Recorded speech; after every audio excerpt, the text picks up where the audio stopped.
திமுக அரசு நிறைவேற்றிய தேர்தல் வாக்குறுதிகள், அவற்றிற்காக எவ்வளவு நிதி ஒதுக்கப்பட்டுள்ளது என்ற விவரங்களை வெளியிட வேண்டும் என பாமக தலைவர் அன்புமணி ராமதாஸ் வலியுறுத்தியுள்ளார்.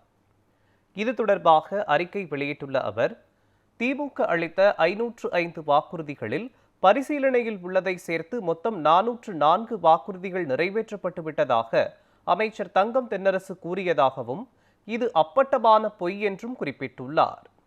செய்யாததே சாதனைகளை செய்ததாக கூறி பெருமைப்பட்டும் கொள்ளும் திமுக அரசு, உங்களுடன் ஸ்டாலின் முகாம்களில் பெறப்பட்ட மனுக்களை வைகை ஆற்றில் வீசப்பட்டதைப் போல பிறப்பிக்கப்பட்ட ஆணைகளை கூவம் ஆற்றிலும் அடையாறு ஆற்றிலும் வீசிவிட்டதோ எனவோ தெரியவில்லை என விமர்சித்துள்ளார்.